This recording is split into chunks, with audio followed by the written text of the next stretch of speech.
tired of everybody hitting me in the fucking nuts. It stops. Radio Free Innsmouth, episode 258. This one was inspired by the new Blood Incantation split released by Hell's Headbangers. 아니 원스 여러분들이 Now, before you start ing at me. Yes, Blood Incantation is that wacky outer space death metal band that used to be signed to Dark Descent and is now signed to Century Media. When I say Blood Incantation split, we're not talking about that band. We're talking about a split 7-inch between the band Blood and the band Incantation. You see what they did there? They called the split Blood Incantation. That's a funny joke! You are correct, sir. I mean, I don't know. I thought it was kind of funny. I'm also really stupid.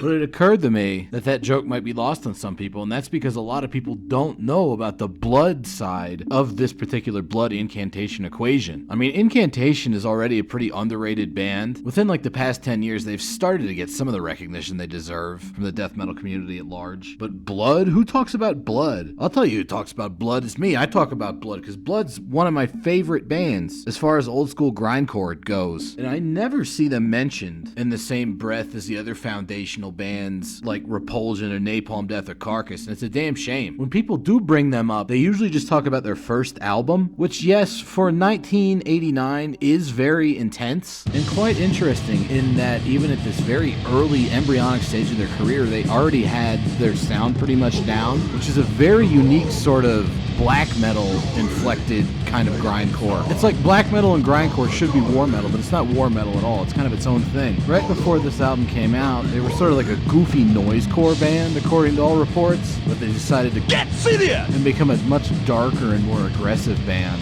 for the full length by sort of taking the second Bathory album and a lot of the really extreme South American stuff to its logical conclusion in terms of intensity, where it just sort of naturally turns into what people might call grindcore nowadays. And don't get me wrong, it is a really good album, Impulse to Destroy. But the kind of people that say this is their favorite Blood album are very similar to the people that say Fallen Angel of Doom is the best Blasphemy album.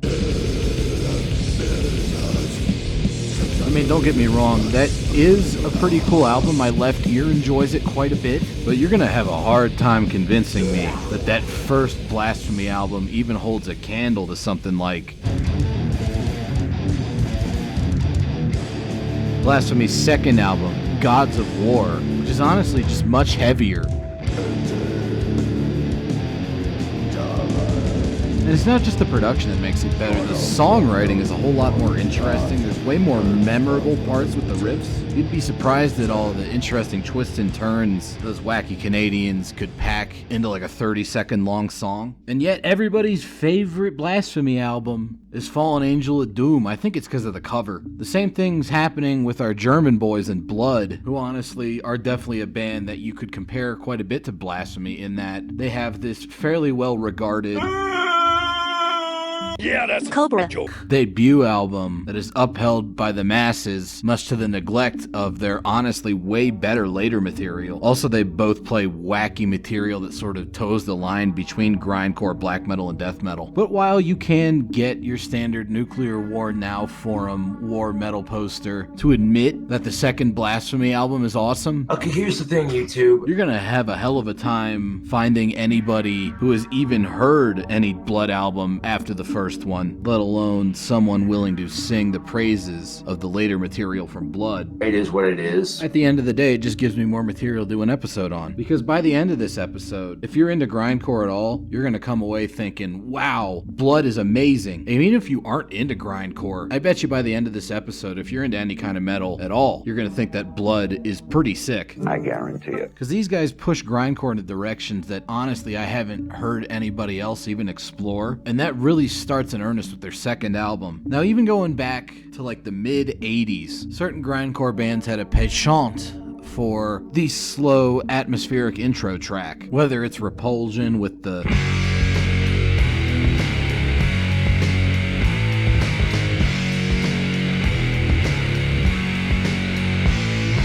very famous doomy riff at the beginning of Stench of Burning Death, or Napalm Death with the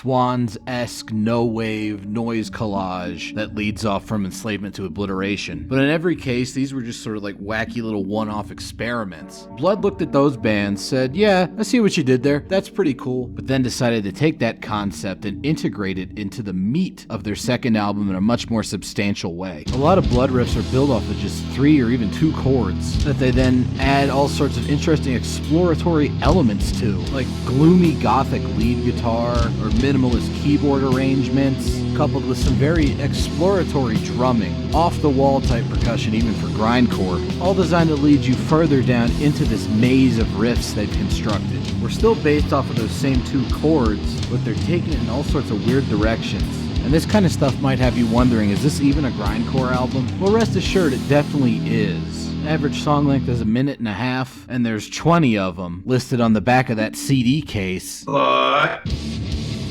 It's utterly unlike any grindcore you've ever heard before. There's a very dark sense of melody to the proceedings that even bleeds through during the very chaotic grindy parts. Like this crazy blast beat led bit right here. This is still based on that melodic stuff you heard earlier. It's just being done in a much more grindcore context, or a black metal context if you prefer. It's kind of both. And the way that it all wraps up takes us very nicely into an absolutely bone-crushing groove section.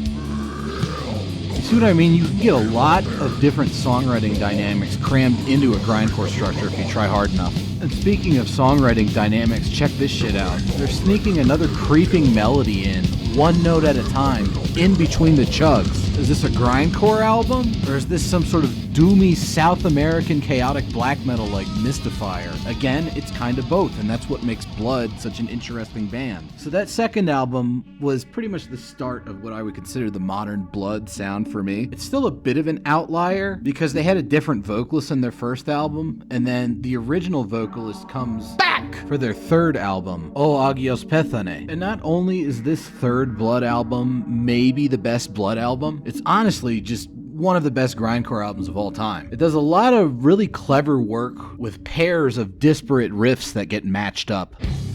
Like this almost Death Doom epic style of riff that then they proceed to bounce off of this ultra primitive Hellhammer Celtic Frost style black metal riff. It's 2 very disparate guitar playing styles that you wouldn't think would go together, but they actually blend quite nicely. But it's not all about smooth blends, because for the sake of songwriting dynamics, they'll also have very abrupt stops and transitions into absolute grindcore chaos. And all of these wacky change-ups and stylistic jumps are happening inside a song that's less than 2 minutes long. Also, these vocals are bonkers and switching back and forth between growls and shrieks. And there's quite a bit of punk to be found here as well. All kinds of stuff. And yet none of it feels like haphazard or scattershot or weird for the sake of weird, like you might expect from a grindcore band attempting this sort of thing.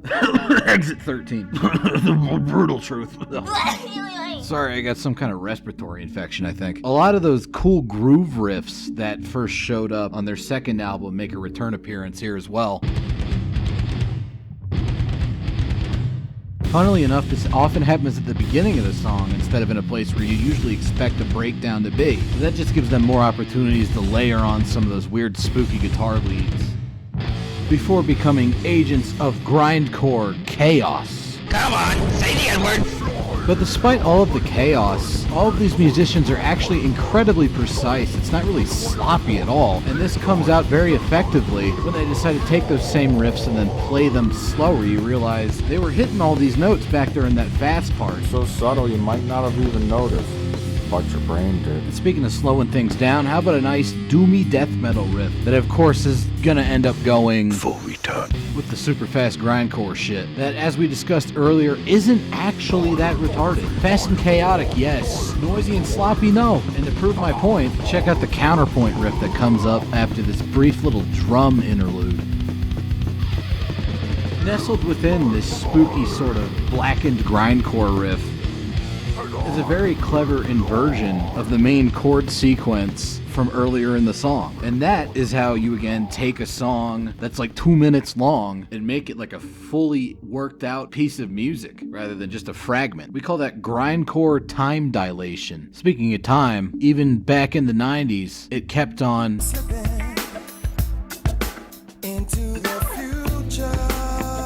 and we we got another shake-up on the next album, with the original vocalist leaving yet again, getting a new guy in there who would stick around for a few albums this time, luckily. Thus we reach Mental Conflicts, the fourth Blood album. If there's one flaw I can find with O Agios Pethane, it's that the intro track to the album was just a clip from Francis Ford Coppola's Dracula soundtrack. Now, I got nothing against that movie. I love it. I mean, everybody fucking loves Nina and all that. But one of the coolest things about the second Blood album was that instead of having just like a stock music intro, they had that whole cool like instrumental song that I played for you earlier. They brought that idea back for Mental Conflicts with a super doomy, gloomy instrumental that blends seamlessly into the first song. I have to give my compliments to drummer Ventilator for making this work so well. And in fact, if you read interviews with Blood, the thing that pushed them away from being a goofy noise band and towards being a serious dark musical group way back on their first album was hiring the drummer Ventilator. And here we go, transition to the first full song, the wonderfully titled Insomnia.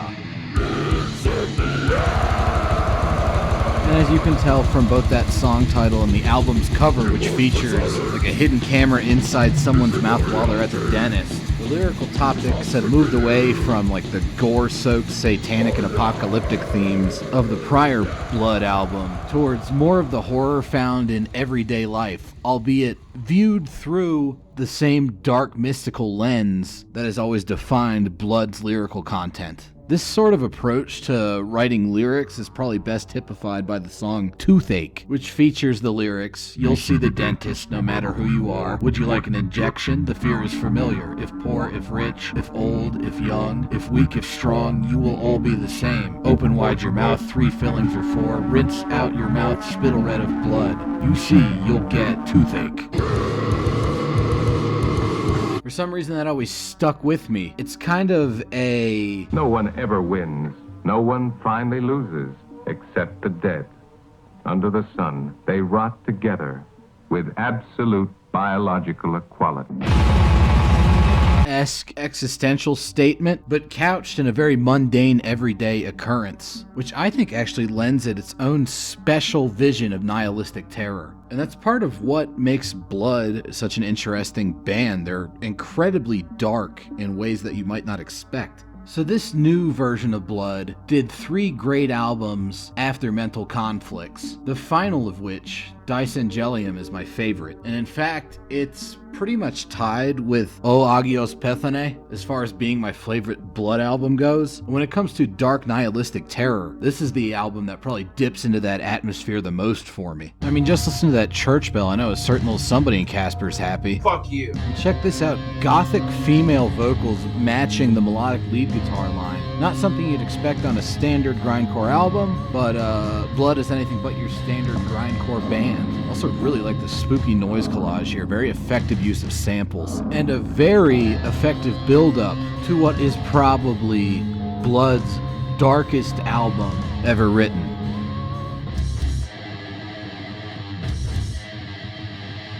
As if sensing that this was going to be his last album with Blood ahead of time, vocalist Klausy goes completely bonkers on this release, metamorphosing into some sort of psychotic grindcore Glenn Benton. Here's an interesting bit that I would call a thrash riff, except it doesn't really thrash, it more churns. Pretty gut-wrenching guitar playing. And that's kind of the main thing that sticks out for me about this release, apart from Klausy's vocals, is the wide variety of guitar techniques that are on display here.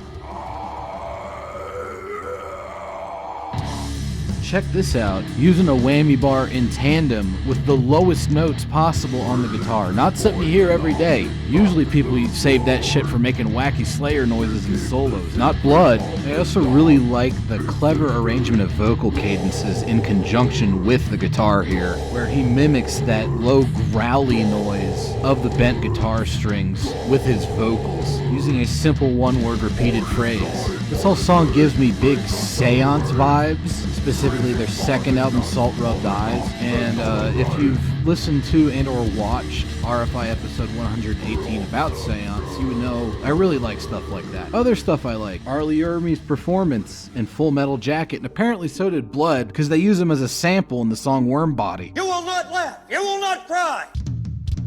Featuring more cool drum beats from the inimitable Ventilator. Why, you little maggot, you make me want to vomit!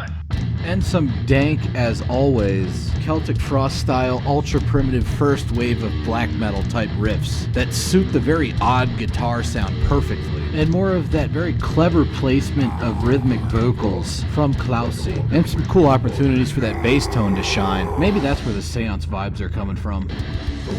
Another really cool example of Blood making a riff out of just a handful of notes and managing to keep the song interesting through intense rhythmic variation.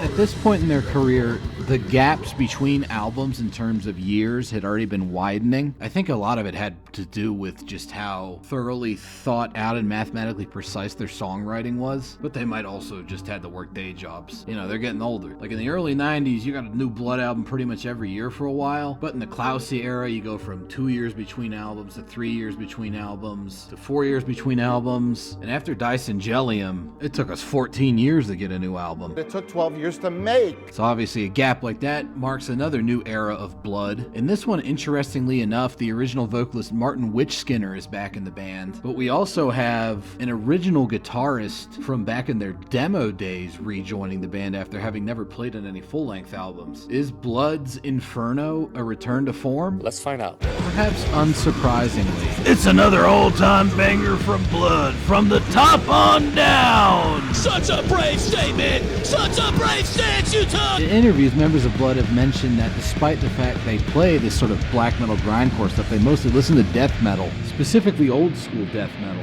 And you can definitely hear it on this part, which is 100% a blood-inflected reinterpretation of Early Suffocation. And I'm definitely not going to complain about that because I love Early Suffocation about as much as I love Blood. And I fucking hate Sickos almost as much as I love bringing this kind of music to the masses. Because more people need to know about Blood. And not just, you know, the cursory listen to Impulse to Destroy because you heard the guy from Impetigo say it was good. Okay, later Blood kicks ass. What am I saying, later Blood? That's literally every Blood album after the first album. And hopefully I managed to convince you of that. If I didn't, I think, I don't know, you're listening to metal for way different reasons than I do. But that's okay! Thanks for listening or watching or whatever you did anyways, and I'll see you next time.